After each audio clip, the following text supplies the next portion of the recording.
Hello everyone, আমরা দেখতে পাচ্ছি এখানে model question set 10। Model question set 10-এর এমসিকিউ বায়োলজি আমরা সলভ করতে চলেছি। সেখানে মডেল কোশ্চেন সেট 10-এর বায়োলজি এমসিকিউতে প্রথম যে কোশ্চেনটা আছে সেটা হচ্ছে কি, ভ্রূণস্থলিতে গর্ভযন্ত্র এর অবস্থান হলো। ভ্রূণস্থলিতে গর্ভযন্ত্র এর অবস্থান হলো। ফার্স্ট অপশন দেওয়া আছে ডিম্বক রন্ধ্রের দিকে, সেকেন্ড অপশন বলছে ডিম্বক নাভির দিকে, থার্ড অপশন বলছে ভ্রূণস্থলীর মাঝখানে, আর লাস্ট অপশন বলছে ভ্রূণস্থলীর বাইরে। যদি আমরা দেখি একটা ডিম্বকের গঠন বা ভ্রূণস্থলীর গঠন, তাহলে ভ্রূণস্থলীর গঠনের ক্ষেত্রে আমরা দেখতে পাবো, আগেও ছবি আঁকা হয়েছে, এরকম একটা স্ট্রাকচার আমরা দেখতে পাবো, যেখানে কি হচ্ছে একটা প্রান্তে সেন্টারে একদম বড় একটা কোষ থাকে, তার দুই প্রান্তে দুটো ছোট ছোট কোষ থাকে, ঠিক তার বিপরীত প্রান্তে তিনটে সম আকৃতির কোষ থাকে, আর মাঝখানে একটা বড় কোষ উপস্থিত থাকে। তাহলে প্রত্যেকটাতে একটা করে নিউক্লিয়াস উপস্থিত থাকবে। ওকে, এই যে তিনটে কোষ এদেরকে বলা হয় প্রতিপাদ কোষ, এইখানে যে তিনটে কোষ এদেরকে একত্রে বলা হয় গর্ভযন্ত্র। এটাকেই বলা হয় কি, গর্ভযন্ত্র। এই গর্ভযন্ত্রের মধ্যে কি উপস্থিত থাকে, একটা ডিম্বাণু উপস্থিত থাকে, ওয়ান এগ, আর কি উপস্থিত থাকে, দুটো সাইনার্জিড উপস্থিত থাকে, বা যেগুলোকে আমরা বলে থাকি কি সহকারী কোষ। তাহলে টু সাইনার্জিড প্লাস ওয়ান এগ, বা দুটো সহকারী কোষ প্লাস একটি ডিম্বাণু, এই মিলিয়ে আমাদের গর্ভযন্ত্র গঠিত হয় উদ্ভিদের ক্ষেত্রে। বলছে এই যে গর্ভযন্ত্রটা উপস্থিত থাকে সেটা কিন্তু ডিম্বক রন্ধ্রীয় প্রান্তে উপস্থিত থাকে, আর ডিম্বক মূল প্রান্তে, তার বিপরীতে ডিম্বক মূল প্রান্তে অবস্থান করে কি প্রতিপাদ কোষগুলো, আর ভ্রূণস্থলীর মাঝখানে অবস্থান করে কেন্দ্রীয় কোষ, যাকে আমরা ডেফিনেটিভ নিউক্লিয়াসও বলতে পারি। তাহলে আমাদের এখানে কোশ্চেনের অ্যান্সার কি হবে না স্যার, ডিম্বক রন্ধ্রের দিকে ভ্রূণস্থলীর গর্ভযন্ত্র অবস্থান করে। সেকেন্ড কোশ্চেনে যদি আমরা আসি, সেখানে বলছি শুক্রাশয়ের ধাত্রী কোষ নামে পরিচিত। শুক্রাশয়ের মধ্যে তিন রকমের কোষ উপস্থিত থাকে, যার মধ্যে দুটো কোষ সেমিনিফেরাস নালিকার মধ্যে অবস্থান করে, একটাকে বলা হয় স্পার্মাটোগোনিয়াল কোষ, আর একটা হচ্ছে সার্টোলি কোষ।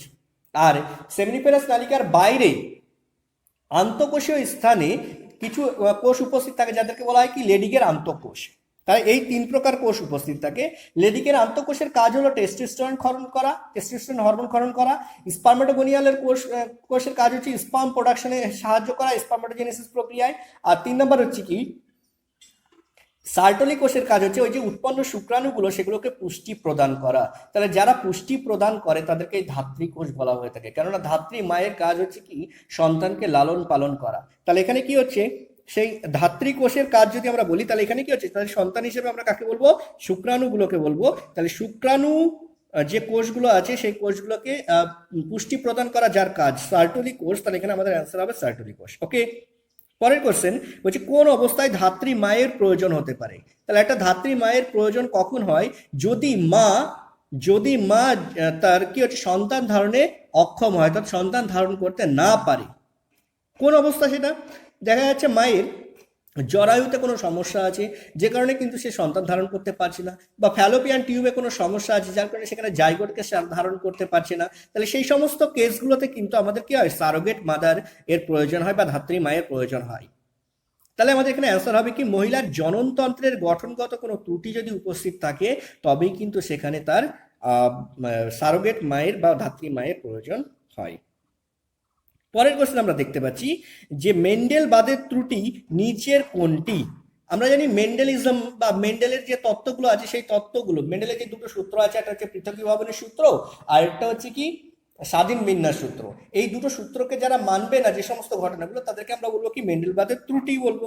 তাহলে সেই মেন্ডেলবাদের ত্রুটি দেখা যায় কি, এখানে তিনটে অপশন আছে, তিনটে সবগুলোতেই দেখা যায়, আমাদের অ্যান্সার হবে সবগুলি। কারণ অসম্পূর্ণ প্রকটতা, সেখানে কিন্তু প্রকট বৈশিষ্ট্য প্রকাশ পাচ্ছে না। সহপ্রকটতা, আমরা জানি কি একটা জিনের মধ্যে একটাই প্রকট বৈশিষ্ট্য থাকবে আর একটা প্রচ্ছন্ন বৈশিষ্ট্য থাকবে, কিন্তু এখানে সহপ্রকটতা কি আছে, দুটো প্রকট বৈশিষ্ট্য পাশাপাশি উপস্থিত থাকে, তাহলে এটাও হচ্ছে ব্যতিক্রম।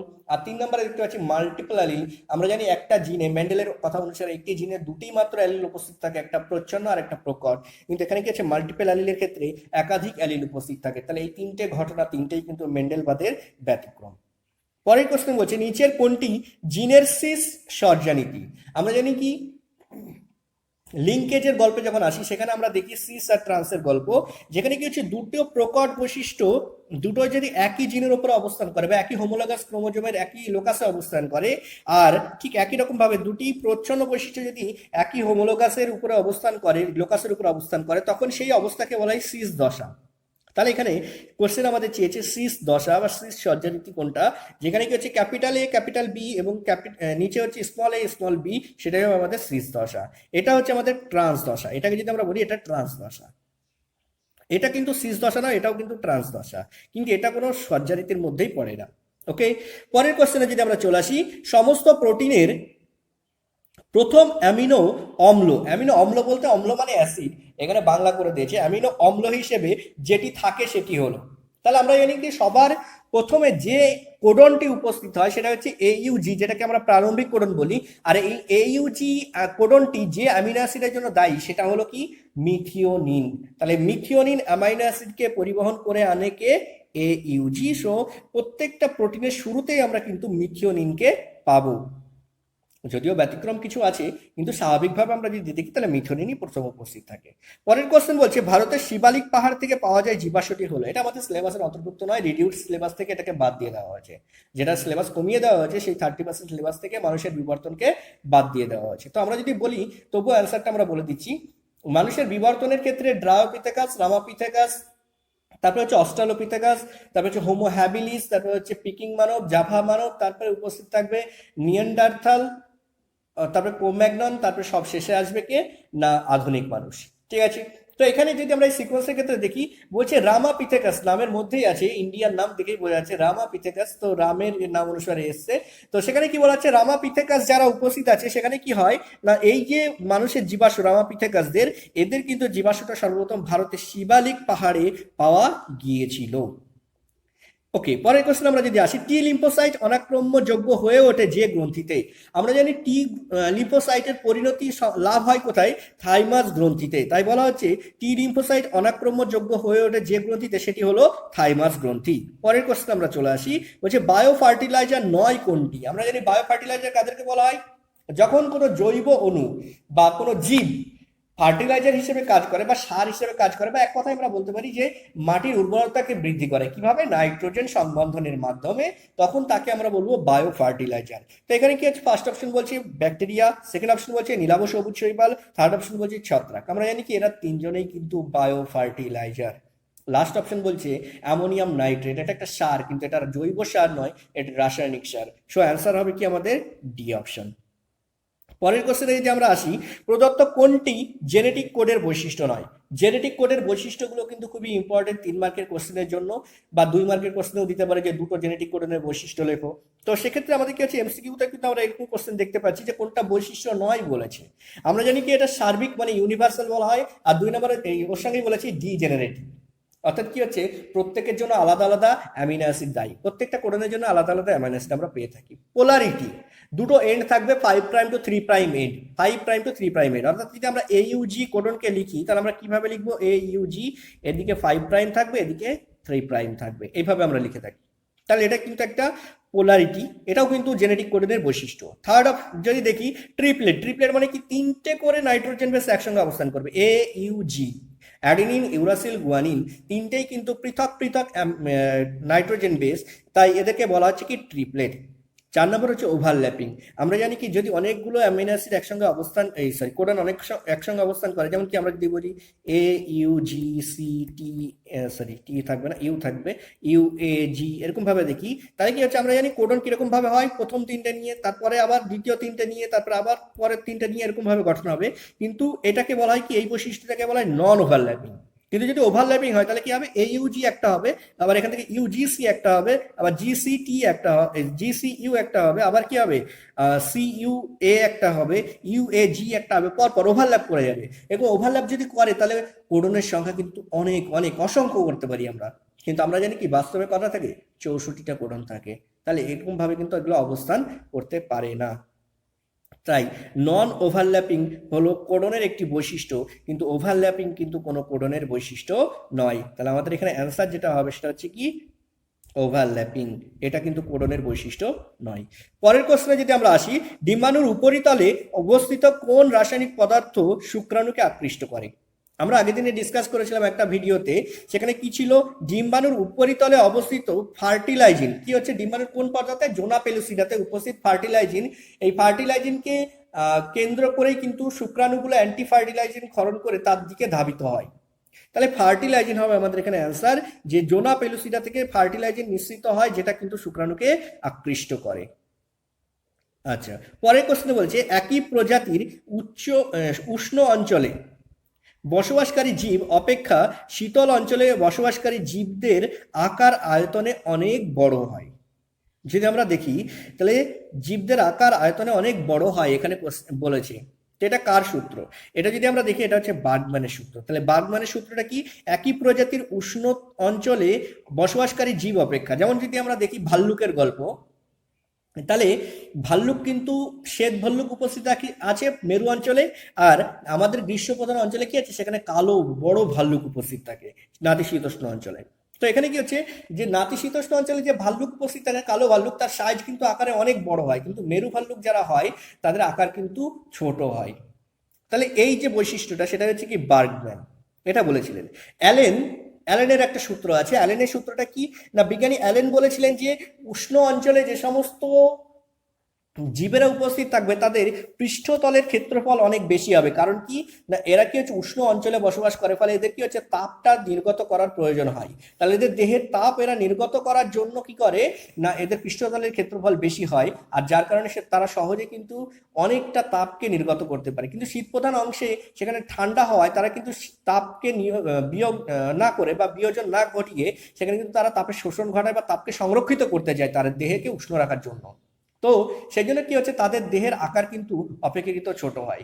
এখানে এক্সাম্পলের গল্প যদি বলি, আমরা পেঙ্গুইনের গল্প বলতে পারবো। তাহলে মেরু অঞ্চলে যে পেঙ্গুইন পাওয়া যায় আর আমাদের নাতিশীতোষ্ণ অঞ্চলে যে পেঙ্গুইন পাওয়া যায়, এই দুই পেঙ্গুইনের মধ্যে যেটা নাতিশীতোষ্ণ অঞ্চলের পেঙ্গুইন তার আকার কিন্তু বড় হয়, তার পৃষ্ঠতলের ক্ষেত্রফল বেশি হয়, আর যেখানে শীতল অঞ্চলে মেরু অঞ্চলের পেঙ্গুইনের কিন্তু আকারে ছোট হয়, কেননা ওদের পৃষ্ঠতলের ক্ষেত্রফল কম হয়।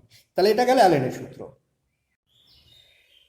তাহলে বার্গম্যানের সূত্রের পর আমরা দেখতে পাচ্ছি অ্যালেনের সূত্র। সেখানে কি দেখলাম না, পৃষ্ঠতলের ক্ষেত্রফল বেশি হয় কাদের ক্ষেত্রে না, উষ্ণ প্রধান অংশে যারা বসবাস করে, আর যারা শীত প্রধান অংশে বসবাস করে তাদের পৃষ্ঠতলের ক্ষেত্রফল কম হয়। কারণটা কি না, উষ্ণ প্রধান অংশে যারা বসবাস করে তারা তাদের দেহের তাপকে নির্গত করার জন্য অনেক বেশি পরিমাণে স্থানের প্রয়োজন হয় বা জায়গার প্রয়োজন হয়, যার কারণে কিন্তু এদের পৃষ্ঠতলের ক্ষেত্রফল বেশি হয়। ফলে এরা বেশি পরিমাণে তাপকে কিন্তু নির্গত করে খুব সহজেই তারা নিজেদের বডির তাপমাত্রাকে কমিয়ে আনতে পারে। কিন্তু শীতপ্রধান অংশে যারা বসবাস করে তাদের এনভায়রনমেন্টের তাপমাত্রা কম হওয়ার জন্য তারা কিন্তু তাপের নির্গমন না ঘটিয়ে বরং সেই তাপটাকে সঞ্চয় করতে চায়, আর এর জন্য কি হচ্ছে, এদের পৃষ্ঠতলের ক্ষেত্রফল কম হয়। পৃষ্ঠতলের ক্ষেত্রফল কম হওয়ার জন্য কিন্তু বেশি পরিমাণ তাপকে এরা নির্গত করে না, যার কারণে ওদের দেহের তাপমাত্রা কিন্তু যথেষ্ট পরিমাণে বেশি রাখতে এরা সক্ষম হয়। তাহলে এটাই ছিল অ্যালেনের সূত্র। আর গ্লগারের সূত্র কি, আমরা জানি আফ্রিকান বা নিগ্রোরা যারা থাকে, তো তাদের কিন্তু দেহের বর্ণ, গায়ের বর্ণ খুবই কালো হয়।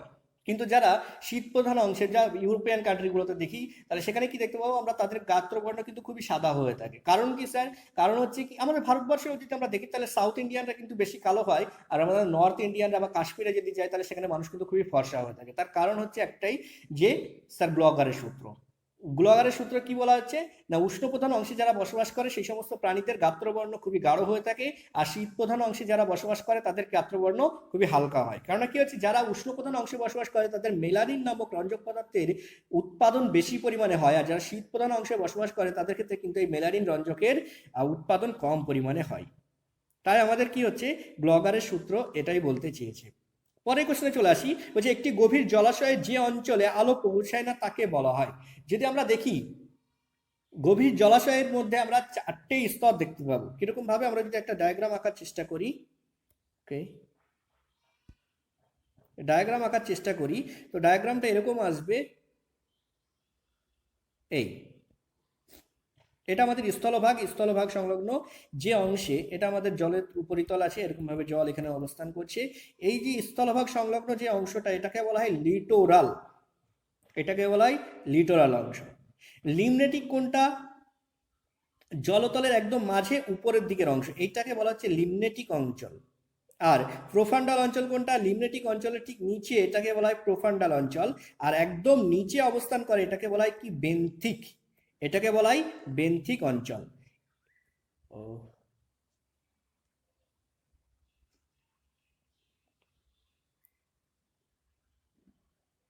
আচ্ছা, তাহলে একদম নিচে যেটা সেটাকে বলা হয় বেন্থিক অঞ্চল। এই বেন্থিক অঞ্চলে একদমই আলো পৌঁছায় না।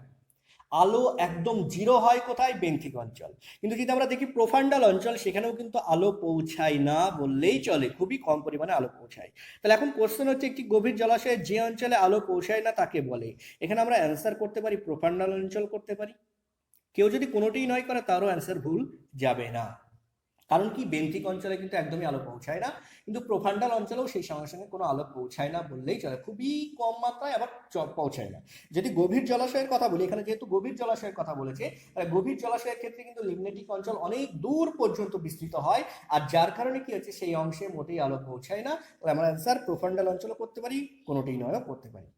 পরের কোশ্চেন দেখতে পাচ্ছি, সাইলেন্ট ভ্যালি আন্দোলন যে রাজ্যে সংঘটিত হয়েছিল। সাইলেন্ট ভ্যালি যে রাজ্যে অবস্থান করছে, সাইলেন্ট ভ্যালি আন্দোলনও সেই রাজ্যেই সংঘটিত হয়েছিল। তাহলে সাইলেন্ট ভ্যালি আমরা জানি কেরলে অবস্থান করে, তাই কেরল রাজ্যেই কিন্তু এই সাইলেন্ট ভ্যালি আন্দোলন সংঘটিত হয়েছিল। তাহলে এই গেল আমাদের 14টা কোশ্চেন মডেল কোশ্চেন সেট 10 থেকে। এই 14টা কোশ্চেন আমরা সলভ করলাম। এরপরে আমরা আবার নেক্সট ভিডিও 11 নম্বর মডেল কোশ্চেন সেট আমরা ডিসকাস করব। তো আজকে এখানেই শেষ করছি। সবাই ভালো থাকবে, সুস্থ থাকবে, দেখা হবে নেক্সট ভিডিওতে। বাই।